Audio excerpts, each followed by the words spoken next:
Hey everyone, welcome back to Make It Happen Mondays, where we talk about sales, business, entrepreneurship, personal growth, mental health, and everything in between with guests who I truly respect and I think make a positive impact on the world around us. And today's episode is with my good friend Jaime Diglio, who has been on the show before. Now, for those of you who don't remember, she is a high-performance trainer and coach to leaders and sales teams, along with being a TEDx speaker, which is on my bucket list, sales coach for Harvard Business School, and now an author of her new book, Moneyball Leadership, which is why I had her on the show to talk about.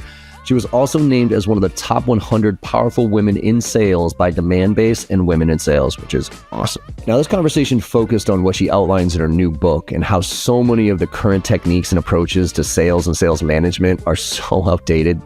You know, we talked about self-awareness and what each of our individual motivational drivers are. She has this great quote about how once you see yourself, you can sell yourself. We also dove into measuring what matters and what doesn't, and what she has coined as her version of ROI, which is all about return on interactions. This was such a fun conversation, packed with concepts and frameworks that I think we can all use to be better versions of ourselves while also becoming better sellers along the way. Hope you enjoy the conversation as much as I did. Let's make it happen.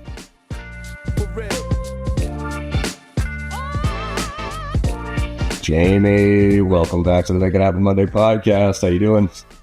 I'm great. How are you? I'm doing fantastic. It's good to see you again. Always. I always love seeing you, JB. I appreciate that. It's always fun to, it's been cool with the Bryant stuff down at that university to keep bumping into you down there, but also just seeing what they're doing from a sales education standpoint, which is really encouraging in a lot of ways. It actually might lead into our conversation today about AI and everything else, because I think my hope is that with all the grunt work being taken away, and which is where sales reps get really truly developed, if you will, that it'll actually go to the university and really be focused on the fundamentals at the early stages, like most other professions. Brian and what stuff he's doing down there is absolutely fantastic. So. Yeah, and they just opened their new center, their sales center, so whole new, part of their campus. Yeah, it's gorgeous. Really exciting. Yeah. Totally. So I'm bummed I'm going to miss you next week down there, but we'll get together. So yeah, we'll figure it out. But I think last time we talked, you hadn't released the book yet, right? So this was before the pre-book. I think last time we talked was when I did my TEDx. Yes, that's right. That's right. Yes. Yeah. I think was that last year. Yeah, it was last year. So you're checking off the milestones here for you, right? You got your TEDx, you got the book, you got now, what's next? What's next for you, Jerry? What's the next thing on the horizon? No, I don't know. We'll see. Maybe a podcast. I don't know. Maybe. I don't know. But the book wasn't, I wasn't planning on doing a book, but after the TED talk, a lot of people were like, do you have a book? And so that was what made the book a goal for me this year. Yeah. Do you find it odd that a book is still kind of the benchmark for, getting to that next level? Because I've always had just this, maybe it's just because I don't read and most books I read are just total fluff and bullshit. And so I have this disdain for like just books in general. And sometimes I see somebody up on stage who's got a book, but they're full of shit. I'm like, just because they have a book, they're getting better billing than me. But why do you think that the book is still kind of the calling card, if you will, to get up on stage, to be the kind of the big keynote type of thing? Well, I mean, I agree with you in so many ways, because it's like, to me, it's like, what are people going to do? You can write a book and you can read a book, but like, it's all about what do you do with it. Right. And so, I think it's just because most people don't write books, right? Or in the past, historically, people don't, it's a very small, select few people would write a book. So when you put yourself out there, and you have form an opinion, you put it out there, I think that makes people go, okay, well, they must have something that's important to say. Yeah, I think you're right. These days, it's a lot easier to self-publish and everything else. There's more, but still, it's very infrequent that that you see somebody take that next step to document their what is in their head. Right. Yeah, and it's interesting. So my book is super quick read, and it's not filled with a lot of theory. Intentionally, it is like, it's stories, it's my own journey, but stories of examples of customers I've worked with, and just like the way that I coach people. And the best feedback I've got from the book so far is that it feels like you're having a conversation with you, Jamie. Yeah, I saw that. So it's not, it's like, I wanted it to be that way. I wanted it to feel real. And not, because I see so many people like have all these books behind them.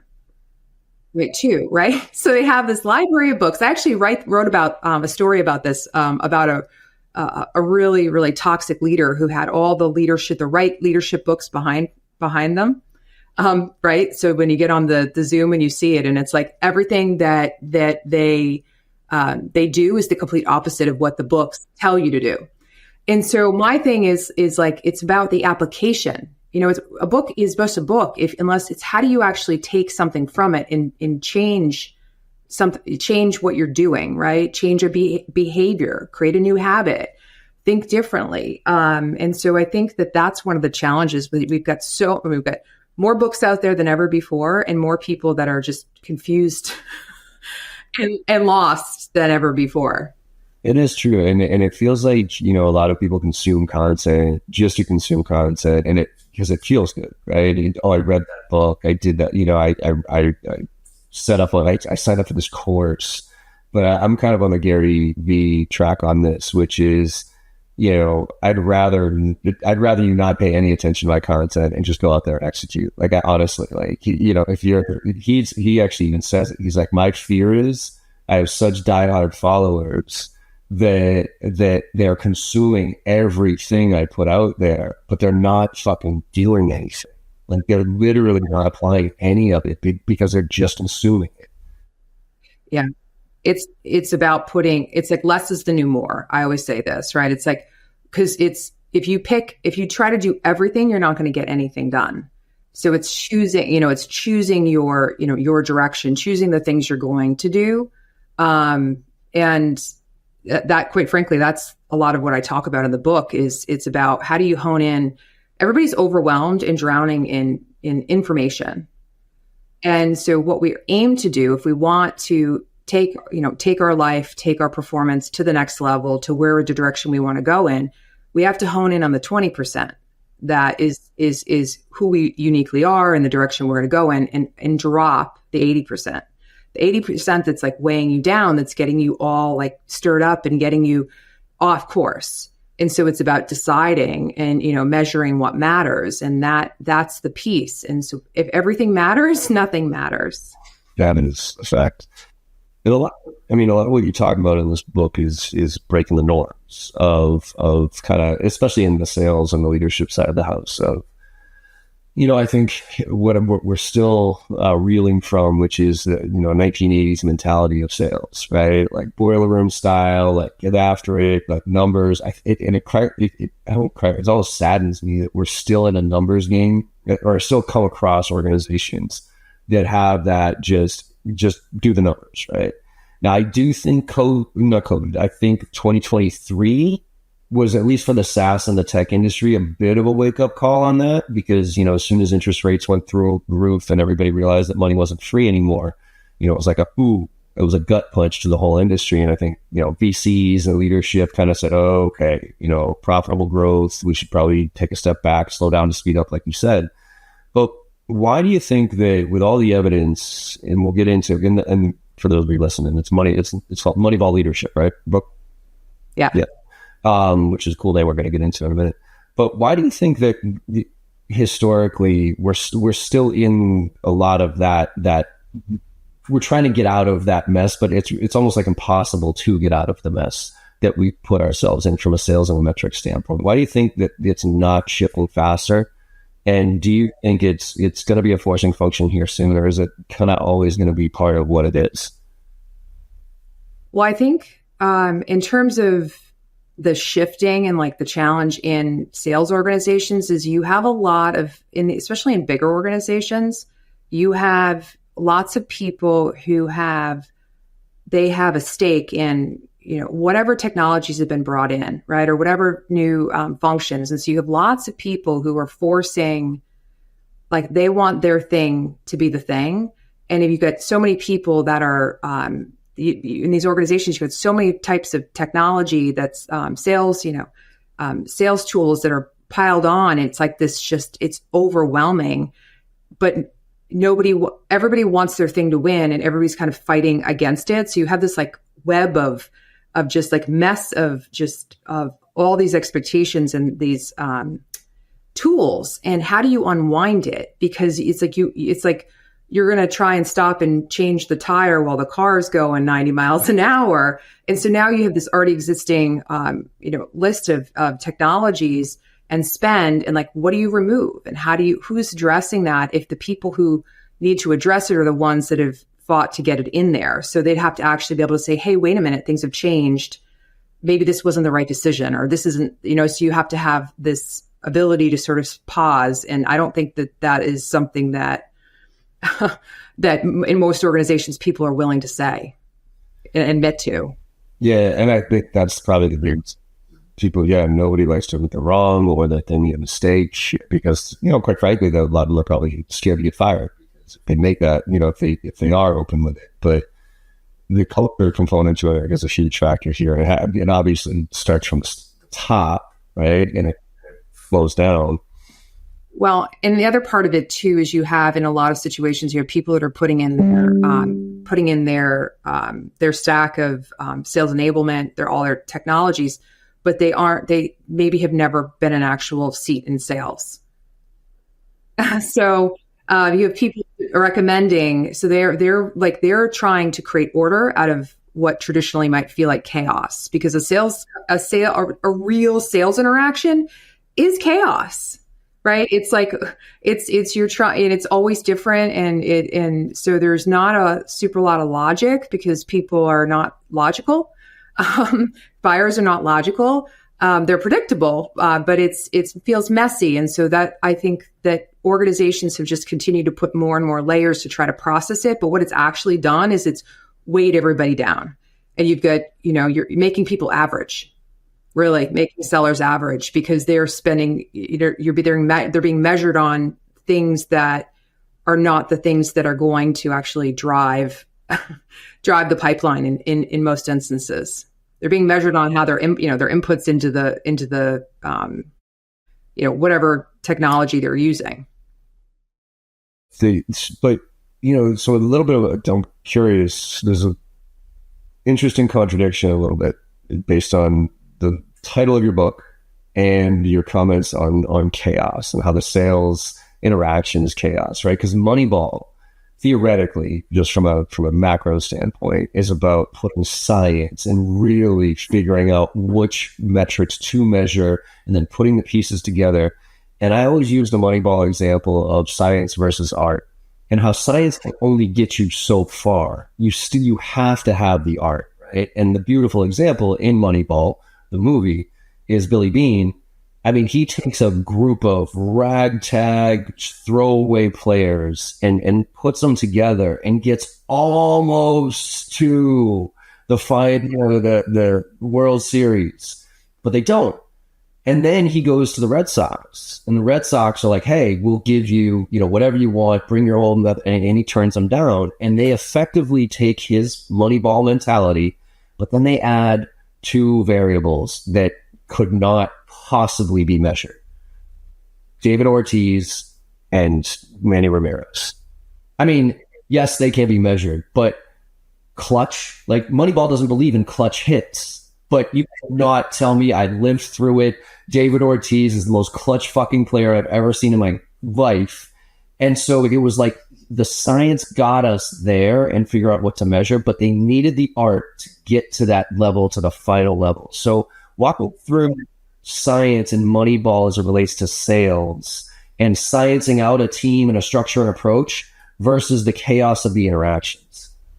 Yeah. So I am fully with you. It is the art, but it's also about the measuring. When we think about the science, is what I'm talking about is the things we can't see, we're not technically measuring, which is people's motivations, drivers, values, right? The things that they're uniquely good at. And typically we don't, in most sales organizations, that's not something that is measured. And because we don't measure it, we're not capitalizing on it in how we're elevating. It's like, the difference between, you've got one seller who really in this interaction is going to need a pat on the back. Another one's going to need a kick in the ass. But if you give the one that's the pat on the back that needs the kick in the ass, you're not going to get. And so it's understanding that self data around a person's data, and then understanding that for your players. That then once you have that, yes, then it becomes, it's their own, the art that they're creating and how they're having their own unique interactions with the customer. But the measuring piece is understanding that everything we do, right, as humans, right, it's all tied to how are we showing up every moment of the day. And everybody's driven by different things. And most people don't even know what their drivers are. So what we do in part of the Moneyball process is we're pulling out that data for someone so they can see it themselves. So they can own it, their own data, right? And then also then their leader, the people that are working with them, they then know what that data is as well. And so once that you have that data at a bigger level, you're able to then have new insights. Because when you understand the things that your people need on a real-time level, you can make better decisions about the types of training and other things that you want to invest in. Most sales organizations are just like very one size fits all. They're just like, oh, let's do a negotiation training.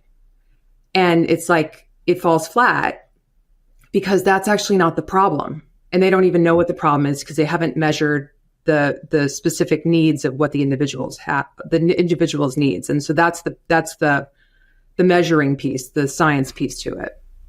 So, I mean, how do you see the challenge, right? And I think in workshops and those type of things, we can get to this. But I mean, you talk about cultivating the Moneyball mindset, right? Where you get to that self-awareness is, what do I really want? It's, who do I want to be and what's getting in my way? But that's almost like a psychiatry, you know what I mean? That's almost like a therapy session in a lot of ways. And it's an individual thing, right? Because what I want, I mean, to your point, I don't think a lot of people know what they want. So could you help me figure out, like, what's the process you use to help somebody figure out what they really want? Because and then we'll get to how to scale this in any way, shape, or form.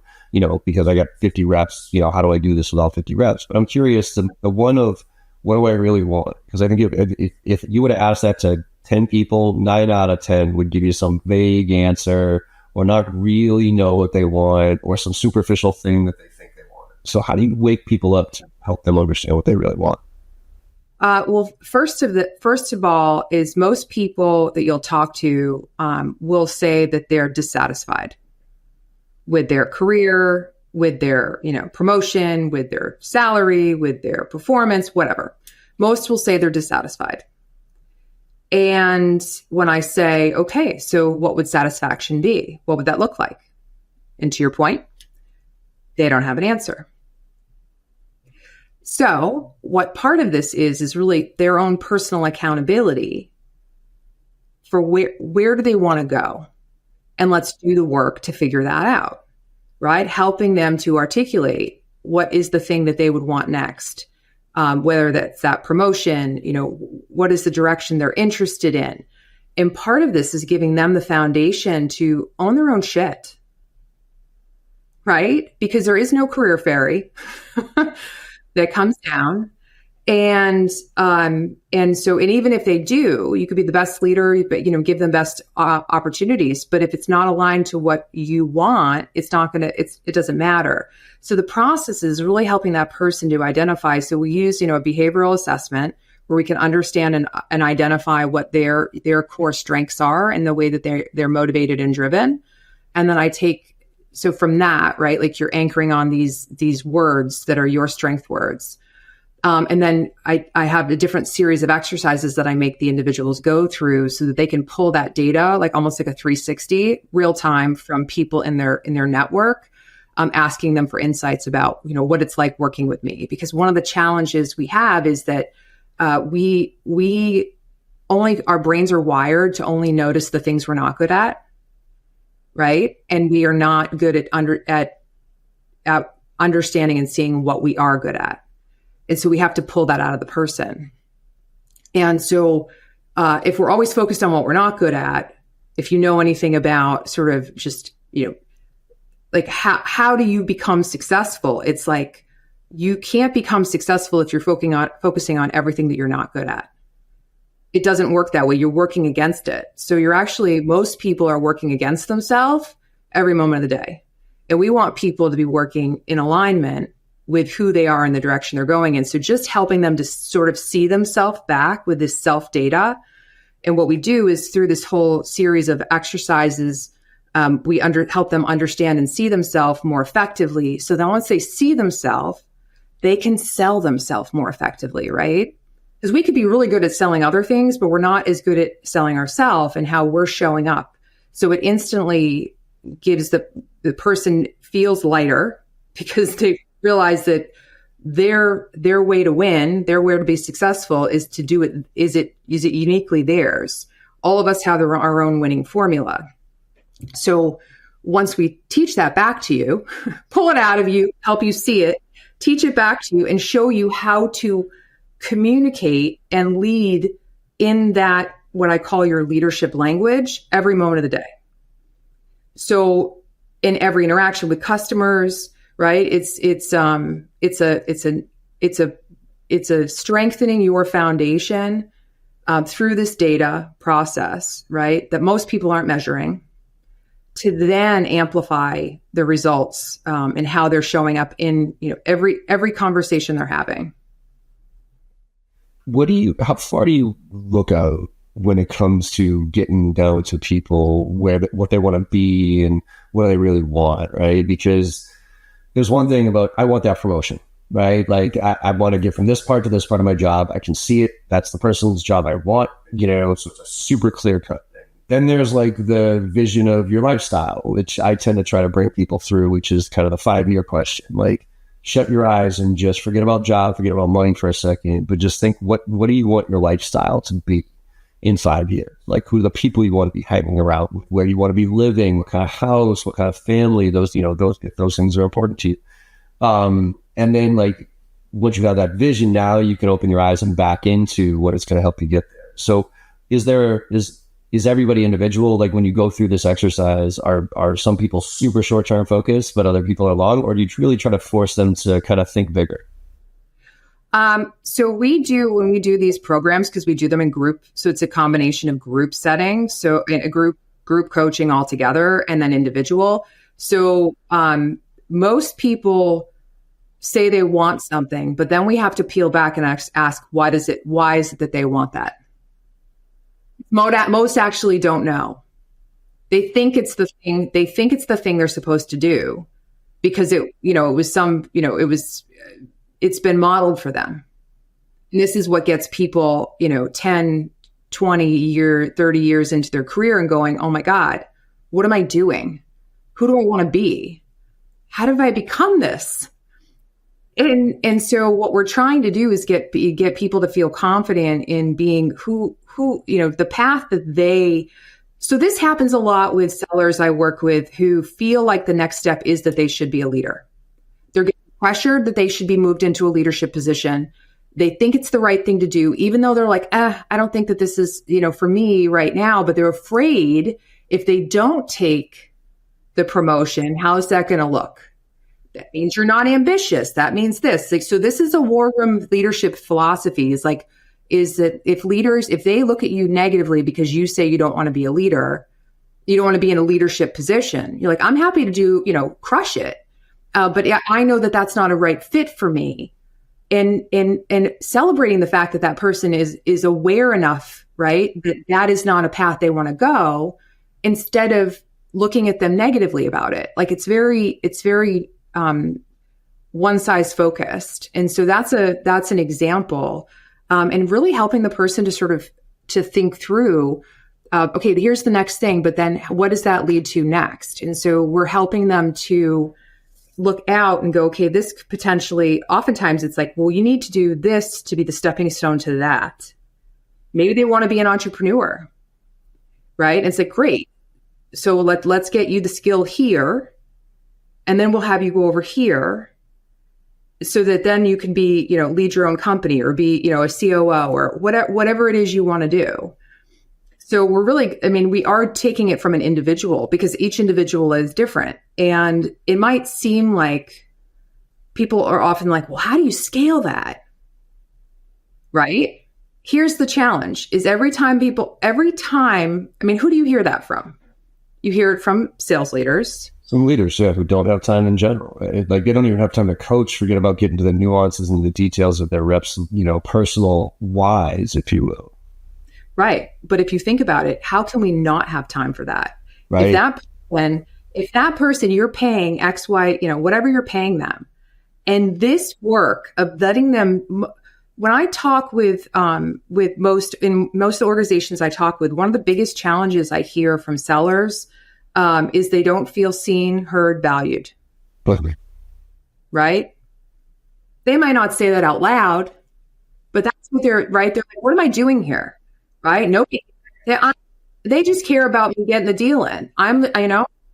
And so doing this work of helping them see how the work that they do is tying every day is tying to the place they want to go and how that's going to help them build their skill is so critical because it basically amplifies everything else that person does in the entire organization. So it's like, how can you not do it? And so basically what we're doing today is like, we're creating these organizations where we're taking, because we don't understand what drives people and the people don't know what drives them. So they don't have the language for it. We're making everybody average. We're taking the good sellers and we're bringing them down. I know this because that was what happened to me. No, there's no question about it. So it can be scaled, but it has to be done in pockets, right? So you start the practice, you create it, you see the buzz, people go, because anytime if you say, oh, yeah, we're going to roll this out to everybody, like this is not work for everybody. Like it should be, but not everybody's open to it. But what we do in most of the organizations we work with is that we start with a group. They see the success and then they go, okay, we need to do this with more. So then we just stagger it, but you can get through with these groups. You can take a whole bunch of them through it. Then they have that foundational learning about themselves very quickly. So, and it is scalable and it's actionable and it's real results. So, but it's just, again, it's not something that traditionally we focus on, because you say it's like this doesn't matter. Not my responsibility to figure out this person's why.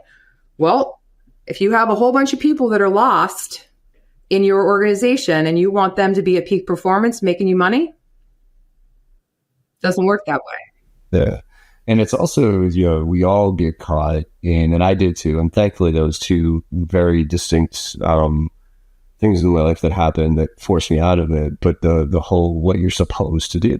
Right? Like we all have this construct that, okay, we're supposed to go to school. We're supposed to get a job. We're supposed to work at that job. We're supposed to, and you kind of wake up one day and you're like, wait a minute, what happened to my life? You know what I mean? Like when did I stop doing what I wanted to do and just did what I was supposed to do? And there's a beautiful scene in, Up in the Air with George Clooney. Yes. Right? Remember one of the first firings when he brought what's her name in to like sit in on with a firing, and the guy was like, you da da da, and he's like, hey, so when did you? Says here you went to culinary school. What's that all about? He's like, whatever. He's like, no, you didn't just go to culinary school. Like you went to you interned at the whatever chef. So that means you have a true passion for that, because not anybody who just wants to cook isn't going to go there, and you spent a solid part.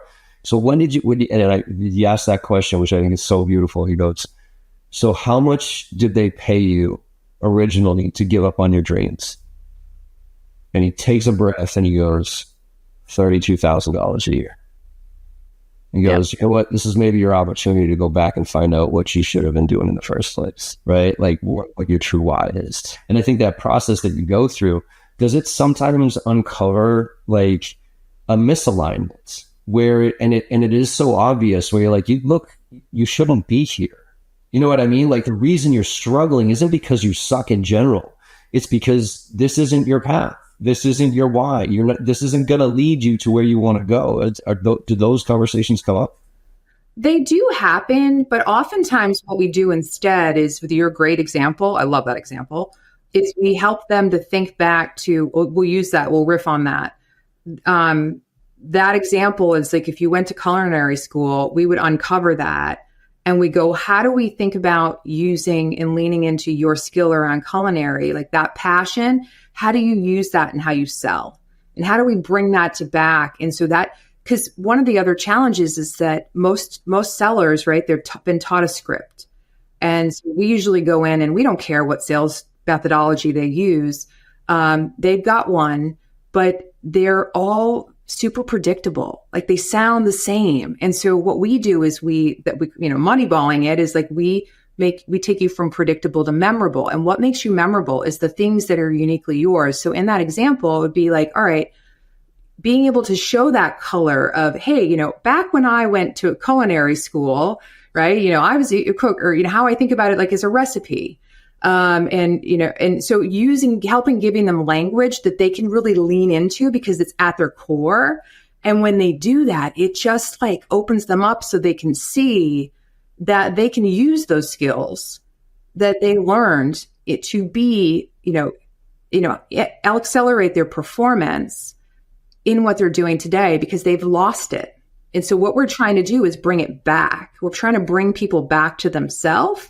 And I mean, it's amazing to see. Like I had a client last week, this one's a leader, but just like he's only gone through a few sessions and he's like, my whole reframe of how I look at everything and how I'm supporting my team and how I'm engaging with them and the things I'm not worrying about, the things I'm leaning into, the questions I'm asking. He's like, I don't know. He's like, people are asking me, what's different? You're different. What is it? And it's like, this is a repetitive thing we hear with people who have gone through the program because it's just like, it's like a weight has been lifted off of you because you're showing up as you. And because you're doing that, right. And you're not like covering, you're more effective because, think about salespeople. You can tell when they're not being real. Oh, 100%. Like authenticity. I don't know if you saw, I posted on LinkedIn. It was like, fortune cookies, right? Chinese food, that type of stuff. Like, most of them are, hey, you're going to be hungry in 10 minutes, right? That's fine stuff. Yeah. This one, just yesterday, I posted it. I said, authenticity is your superpower. And I first of all, for me, I've always, I don't fundamentally understand how people aren't authentic because it's so much harder to be fake. But I think we're scared to be. So why do you think everybody has this facade that trying to be something that they're fundamentally not? Because it's so obvious when they are. Well, I think also because you've been an entrepreneur now. I mean, you've been out of a corporate for a long time. You're way too, yeah. And I am unemployable. Like there's even been acquisitions conversations, by the way. Like right as I get to the end of the acquisition, I'm like, can't have a boss, not going to be there, can't go into an office. It's just not me. Like I'm allergic to the corporate environment at this point. So it feels like it would be hard to not be yourself, but when you're in these environments where there's like an expectation, I mean, where everybody dresses the same, they say the same things, they use the same lingo, being different is hard in an organization. Because unfortunately, the way what will happen is they'll look at it as, your difference is, it should be your power. And this is where it's backwards in corporate America. It actually is your difference is your power, but they want everybody to conform. And so if you go outside the line, you're looked at as a risk. And so most people are afraid. I mean, this is why on LinkedIn, I mean, you've got, majority of your corporate people are ghosters. Like they're on there. They're not posting anything. For God, they're scared to death that they might say something that might, somebody will think that it's about them, or, and so it's really hard. It's really hard. However, once you can give that person, they're helping them see that, how they can be it, and give them tools and scripts and ways to practice it.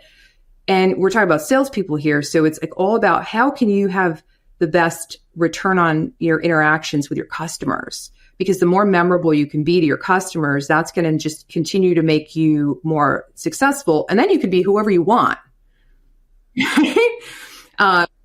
But it's helping them to see how they can break the mold. And this is where, and I'm sort of educating sales leaders, is like, if you want to win, if you want your sellers to be, to be listened to, you have got to give them these skills to help them show up different, because it's all noise. It's all noise. And it's mostly in our head too. And it's mostly in our heads. Yes. You just mentioned return on interactions. And I think in the book, or at least some of the notes I saw, that you talk about how to, the ROI of it. And so I'm very curious. First of all, let's talk about what is an interaction. Second of all, what's the ROI of it? And third of all, how the fuck do you measure the interaction and ROI, the ROI of interactions? Because it sounds like a pretty subjective thing, because every interaction is going to be different. So talk to me, help me define what an interaction is in this context. Sure. So what I talk about within the Moneyball framework is to move into, become a Moneyball leader, become a Moneyball seller. It's about looking at the problem in a different way, uncovering the hidden value in yourself and in the people around you, and then mastering the new ROI. So the new ROI is return on interactions. So how are we making money versus losing money in every conversation? So how I define an interaction, right, is any conversation, right? Are you in the conversation? Are you present?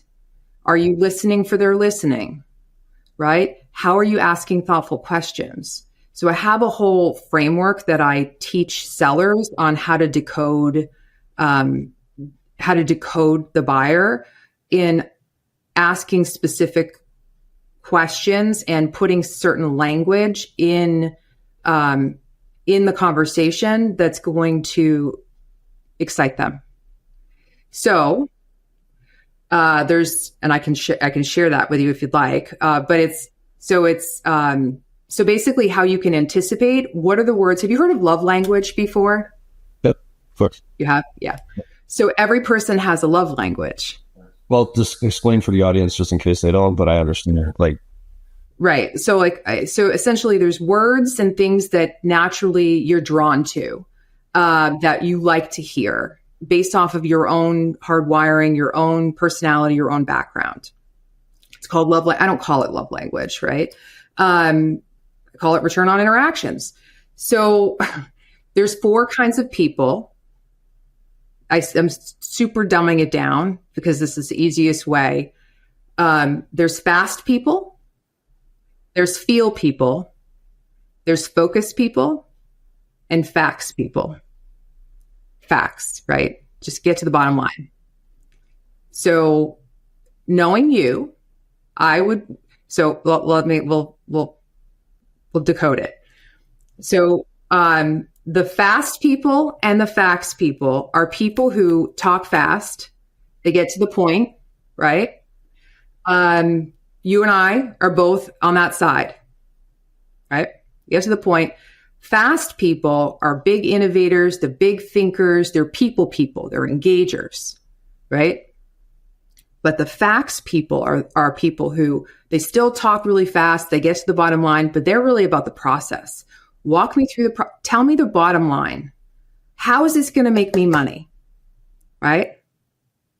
So that's the difference, right? And usually people tend to sweat, be in one of these.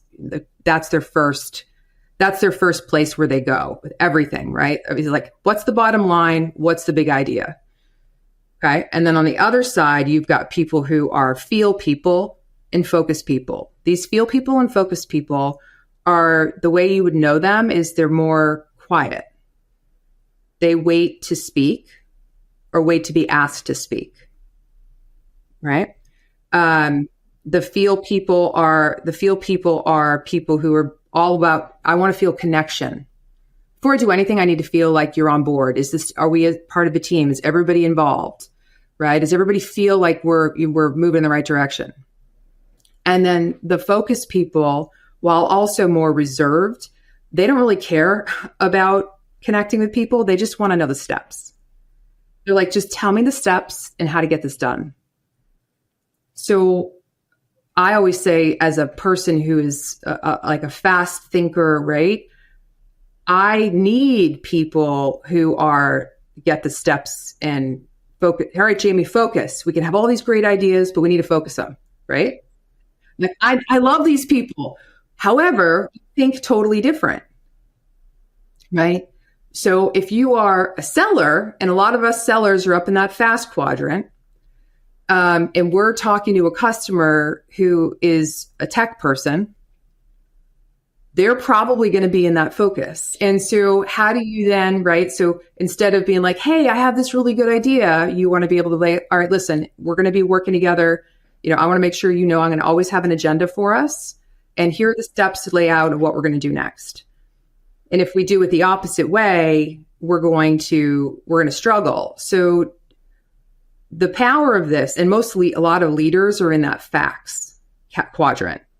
So the people that are in the facts quadrant, right? They're talk fast, get to the bottom line. And if their team are feel people who want to feel like they're part of a team, but they're only being talked about bottom line, there's a misalignment. And this is why, if you take, look at it, each quadrant is like 25%.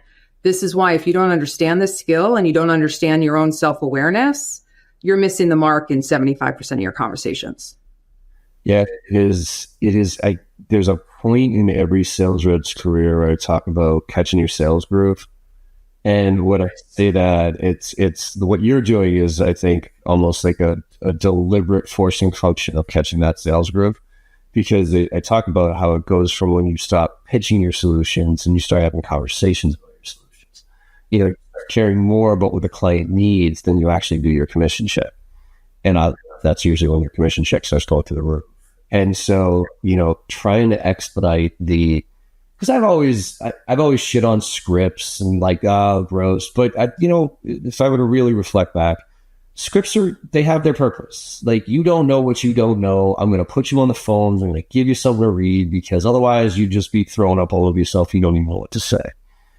But it's almost like everybody gets stuck in those scripts or gets stuck in that play because that's what they're told to do, and they don't evolve out of it. And without leadership really digging into the details of, why they're doing things, how they fit into the bigger picture, what really motivates them, they're always going to be stuck in that hamster wheel, basically just doing whatever they're told, whether it's a template, an email, a cadence, a BANT qualification, medic, that type of bullshit. It's just, how do you get them to wake up and basically unplug, I'm like, fool around with this a lot, but unplug with the matrix, right? Yeah.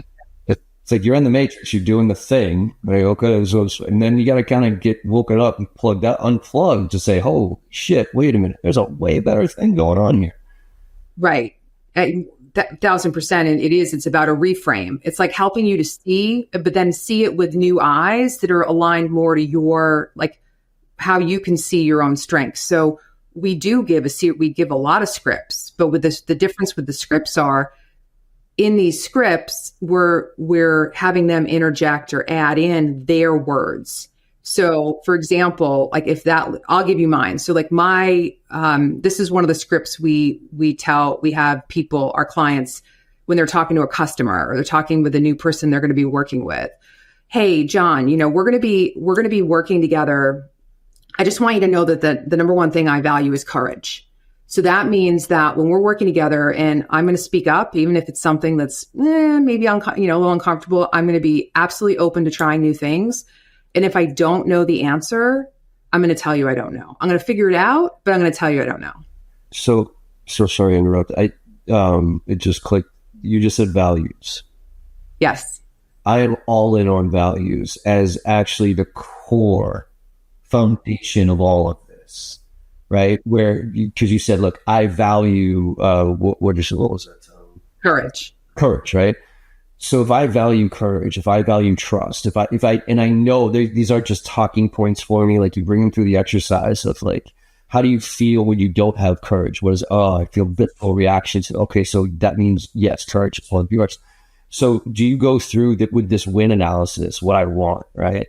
For what I need is, do you go through, like, have you reset your core values anytime soon and then build from them, or do you back into them a little bit? No. This is the core value exercise is at the core of everything that we do. So it's a combination of, most people don't actually know, and sometimes it changes, but we do an exercise where we make them pick one, which drives them crazy. But what we're doing is we're building the scaffolding of their leadership language. So everything comes from your own unique core values. And then how do you then inject that language into your interactions all the time? So what we're doing is that compounded effect of, number one, most people don't do this. So you show up memorable, right? And then two, people understand you more.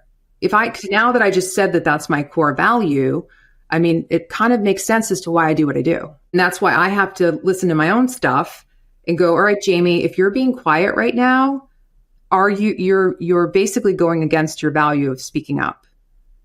And so it's like, it forces me, and that's what we teach. Mm-hmm. It's funny because I did this inadvertently without even knowing it really. I think I read, and I have to go back and read it just to make sure I got it from there, but it was Think and Grow Rich, right? By the poet yourself. And somewhere in there it talks about like your core values or alignment or whatever it is, writing them down. And I remember early in my career, 25 years old, I wrote down my guiding principles to success. And it was 12 guiding principles, and, work hard and smart. Like everybody says, you got to work smart. Well, shut up. You have to work your fucking ass off. What goes around comes around. All these different words. And I kind of wrote out like what they meant for me. Then I printed them out and I put them up on my desk. And what was interesting was, again, without really being taught or trained on any of this, anytime I would hire somebody, when it was obvious that they were kind of a final candidate, I would give them my guiding principles, and I'd say, look, here's the deal. I'm not saying you have to have these values. I'm not saying you have to have these guiding principles, but just know, whenever you get feedback from me, whenever you interact with me, this is where it's coming from. And so if you're not comfortable with that, then, because that's why work hard and smart was on the top of the list. Because if you go home at 5 o'clock, I mean, if you're crushing your numbers, fine, do whatever the fuck you want to do. I don't give a shit. But if you go home, if you show up at 9 and you leave at 5, I'm not going to react to that very well, because that's one of my core values is effort, is work ethic, is grit. And if you're just showing up just to catch a paycheck, you're not going to last here very long, because my value says that is not what this is all about. And it got me to find the right people. I actually used it all more as a hiring tool eventually when I noticed the impact that it was having. Yeah. Do you see the same effect? It's the same. Yeah, it's the same thing in terms of giving people the language. So once you actually remember I said earlier that people, like, they don't even know, they can't see themselves. So I always say, it's like, if you could hear if you like listen to how you're talking about yourself, but then you could hear how other people see you, game changer, right? And so what we're doing is we're helping them to see themselves. And then what's so I love about this whole process, and then it's like, you literally, once you understand their values and their strengths and like a little bit about them, you then can you literally see that every decision that they actually make is around that. Oftentimes it's just they don't have language for it, so they feel off. They don't feel as centered and focused. And so one of the things I would say about your principles, which I love it, a way to take it to the next level would be, and what I mean by that is, right, like, so you had a description next to each one about what that means, because oftentimes, like I said, I value courage. So if I just said I value courage, that could mean a million different things. And so too often we leave it at the word and we don't break it down. So once we give it meaning, that's the power, because your meaning of it could be different than my meaning and understanding. And so back to how you're talking about these interactions, we're talking about the mastering interactions, right? We're really looking for meaning. We're really to understand like the listening, being present, very simple things, but are very much overlooked in terms of how we're building compounded interest in our interactions and how we're showing up consistently and clearly. So all of your employees, because they know this about you, your guiding principles, even if they were not, maybe it wasn't the same as theirs, they respect you because of your consistency around them. And that's what we're looking for when we talk about a Moneyball leader. You know, it might be that their core value is accountability. And so it's like, just get it done. That's all I care about. And you know what? So then you know what you signed up for. They're not being any different. They're telling you what they expect. And so that level of just clarity, Brene Brown calls it, clear is kind, unclear is unkind. But how we can show up as ourselves and unapologetically, right? Like that's where leadership legacies are built. Because people are like, got it. They know who they are. They're not being who they're not. Right? So it all starts with this language. This is the beginning of it. And the key part is we give them the scripts, we give them their words back, but then we give them things to practice. So we do it over time so that, right? So you're practicing it. Because back to the beginning of our conversation, you can read it in a book and it sounds great, but if you don't do anything with it, it doesn't matter. It's just noise. It's part of that 80% that is just weighing you down. It's just noise. So we want you to learn how to do the practice. This gets you better. It gets you stronger. That return on interaction. So, like that, yeah, it is. It's the new ROI. Yeah. No, I completely agree. I think that's, and that's why my hope is actually, there's a lot of fear out there about AI and what it's going to do and who it's going to replace, and rightfully so. But I think the biggest benefit is actually going to be the coaching and assessment of individual needs, right? Because one manager, if they have 10 reps on a team, it's really hard for me to understand unless I deliberately go through this exercise with each one of them, right? I'm going to be, show up for you versus you versus you versus you. Whereas AI can now know exactly what my personality is, what I like, what I don't like, what I'm happy, what I'm sad, and really start to, give me objective, in a certain degree, information that I can then hopefully do something with it and then roll up to management. So, that's one of my hopes for AI is that it's actually going to help frontline managers, frontline coaches, frontline sales reps understand a lot of stuff that you're talking about here. But it at least at a baseline level, not a deep level, but at least a baseline level. So right. Well, and helping, because then if we can get managers, because part of the problem as well is a lot of frontline managers, they don't even have the skill. They don't know how to do this. They don't even know how to have these conversations. But when you have reps that know the direction they're going in, it makes it so much easier for the leader. Because it's basically, what is leadership, right? It is, it's not. If people aren't listening, you're not leading, right? And so you have to know how to listen to yourself as a leader if you want people to listen to you. And so this is like that first step.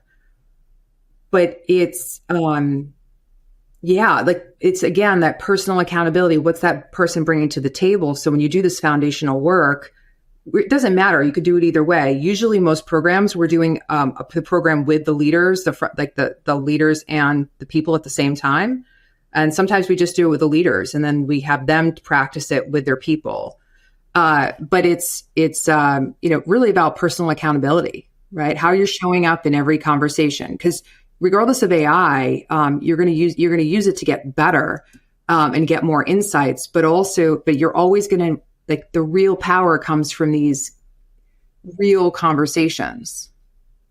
That's really, feeling like, hey, I got your back, and I got you leader versus, and I got you leader, right? It's two things. I got your back, or I'm going to point out your flaws. Yeah, exactly. Right. Yeah.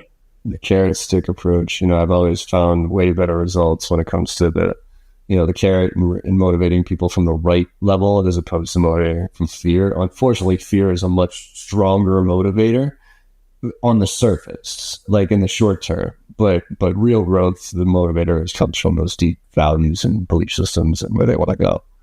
Absolutely. I mean, in fear, there's study after study out there that like fear actually is going to get you, it's going to work against your results. I mean, that's ultimately the fear and control leader. That's a war room leader. They're just going to continue to suffer because it doesn't work. I mean, it works short term, but if you think about the long term, what the effect is, disengaged people, turnover. And right now, when we're at a really interesting time where that is more of the focus. So where I'm saying is, if you want to show up differently and you want to win, doing this with your people is going to give you an exponential, return, because you're doing it differently. People are going to want to work for you. They're going to want to come, everybody you talk to is looking to leave their place, like creating something where people want to run to. That's a competitive advantage. People notice, but you got to change the game. Right. And I think it's one of those, as we wrap this up, quite frankly, I don't think it's a choice anymore. Right. I mean, I think that, historically we kind of muddle through with mediocrity and throwing money at problems and, building teams that have, high churn with customers and reps, who cares? But now I do think there's a reckoning at this point where companies have to, because there is an argument to be made right now to rip and replace. And when I say that, like literally burn, and I'll talk sales obviously, but burn your sales team to the ground. Burn your tech stack to the ground and start off tech native AI, sales native AI, and go. I don't think that's the right way, because I think that obviously takes all the human element out of it. I think kind of looking back at your core performers, the ones you want to keep, and diving deep into their, ethos and what they want and all that other stuff is now, I think, what's going to drive far more profitable growth than the throw money at problems that, in the world that we used to be in. Nobody cared. Absolutely. There's so much waste. There's so much waste that happens. And, even that why this, when I talked about that framework of, how do you speak, how do you give people what they need? Right. So that's the same as the buyer. But what the challenge is that if the leadership if they're not self-aware and they just want it pitched a certain way, right? If the leaders are saying pitch it this way, and I'm going, dude, the way you're pitching it, you're missing the mark 75% of the time, because you want it the way you want it. You're not thinking about the buyer and what they need and, what they're lovely, right? So how do you, when you master that, it's a game changer, because the sales go up, everything goes up, but it's, a lot of these leaders, they get in their own way because they think it has to be done their way. Would you rather be right or would you rather win? This is what I always say. It's like ego is the enemy here. Totally. So unfortunately, ego's all over the smoke sales world. Jamie, let's wrap this up, because I think we could keep talking. We got a lot more to talk about with your book, as far as developing a playbook, return on interactions, the war room, the win room, all that stuff. But I think I'm going to let people go buy the book and read it up, because they should, because like she said, it's short, sweet, to the point, super tactical. But Jamie, where can people find out more information about you, what you're doing, the book, all that stuff? Yeah, most is on LinkedIn. You can check me out on LinkedIn. That's easiest. All my contact information's there. Click the link if you want to chat. I'd love to hear from you. All right, cool. And for everybody listening, is Jaime, Jaime, and then Diglio, Diglio, right? Yeah, you got it. Got the early eye on the Jamie, yes. All right, Jamie. Well, I'm bummed that I'm not going to see you next week down at Bryant, but let's find a time to grab some coffee or something sometime near soon, all right? Yeah, we'll figure it out. All right, thanks so much. It's great to be on today. Always great to have you here. Thank you very much, everybody, for listening. And like I always say at the end of all these podcasts, go out there and make somebody smile today, because no matter how bad your day went or how bad you think it's going, you make somebody smile, you know you had a good day. The world needs a lot more of that right now. So thank you all very much, and I'll see you on the other side. Hey everyone, I hope you enjoyed that conversation as much as I did. With your support and our incredible guests, we're one of the top sales podcasts out there right now, and I can't thank you enough. Now, to keep the momentum going, it would mean the world to me if you could go and leave a 5-star review on your favorite podcast platform and share some of your favorite episodes with your network. Also, I am super excited to be launching my new newsletter, where I'll be sharing everything I know and everything I'm learning along the way while I'm out there selling every day just like you. Go to jbarrows.com/newsletter to sign up today. Let's all level up and make this happen together.